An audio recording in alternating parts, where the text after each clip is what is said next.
May kwento tungkol sa isang babae na nagkaroon ng 6 na anak sa 6 na magkakaibang lalaki.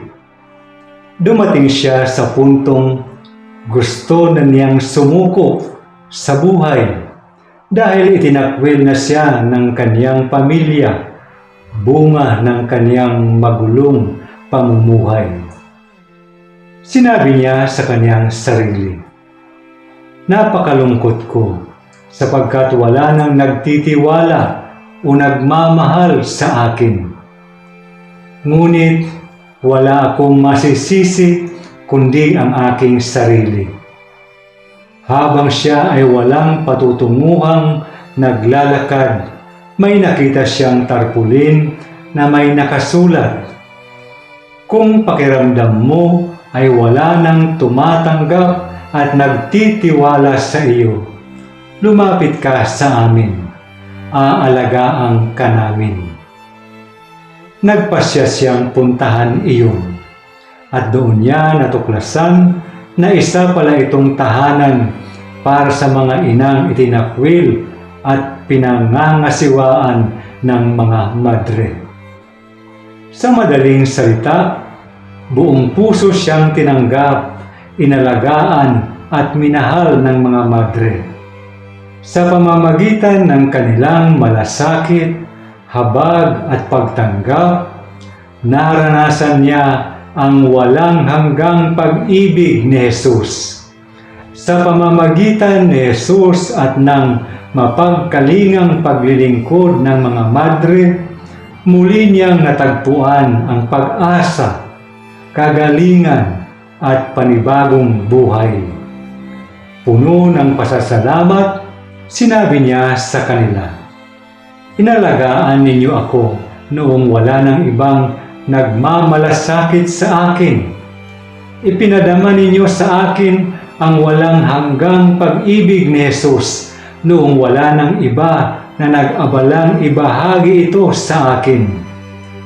Dahil sa inyo, natagpuan ko ang pinakadakilang kayamanan sa mundong ito, si Jesus." Bawat isa sa atin ay may natatanging layunin at misyon sa mundong ito. Ang pinakapuso ng misyong ito ay ang ipakilala sa iba ang pinakadakilang kayamanang maaaring matagpuan ng sinuman. Ngunit nakakalungkot na marami pa rin ang hindi tunay na nakakikilala rito. Ang pinakadakilang kayamanang ito ay si Jesus. Kaya naman, inaanyayahan tayong lahat na lalo pa siyang makilala, mas mahalin at buong pusong ibahagi sa iba upang sila rin ay magkaroon ng pagkakataong makatagpo sa Kanya sa pamamagitan ng ating buhay. Paano nga ba matutuklasan ng iba si Jesus sa pamamagitan natin?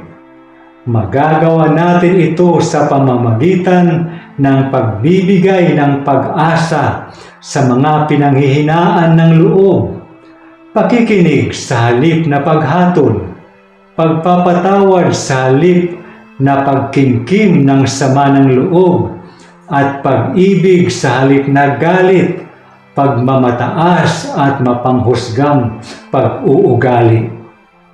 Marahil ay hindi natin namamalayan na ang isang mabuting salita, isang pusong marunong umunawa, o isang simpleng pagtulong ang siyang nagiging daan upang maranasan ng isang tao ang pagmamahal ni Jesus.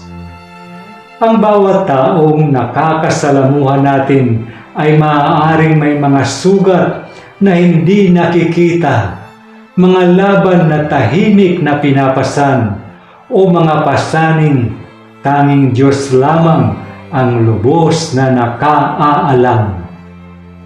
Tulad ng mga madre sa kwentong ito, maaaring hindi natin kailanman malaman kung paano ginagamit ng Diyos ang ating kabutihan upang maging sagot sa panalangin ng isang taong halos mawalan na ng pag-asa. Kapag hinahayaan nating dumaloy ang pag-ibig ni Kristo sa ating mga salita, kilos at pamumuhay, nagiging buhay tayong saksi ng Kanyang awa at mga kasangkapan ng Kanyang pagpapagaling. Naway hindi natin maliitin ang kapangyarihan ng pagpapakita ng pag-ibig ni Jesus sa ating pang-araw-araw na buhay. Hindi lamang opinyon o paghatol ang kailangan ng mundo. Higit sa lahat, kailangan itong maranasan ang mahabagin at mapagmahal na puso ni Jesus. At kadalasan, pinipili niyang ihayag ang pusong iyon sa pamamagitan ng mga ordinaryong taong tulad natin. Ngayon, magnilay tayo. Kapag nakakasalamuha tayo ng ibang tao, ano ang hindi nila nakikita? Ang ating mga paghatol at opinyon o ang ating pag-ibig, awa at pag-asa ni Jesus? Sino kaya ang inilalapit ng Diyos sa atin ngayon upang sa pamamagitan ng ating kabutihan at pagmamahal, matuklasan nila ang pinakadakilang kayamanan sa kanilang buhay? Si Jesus mismo.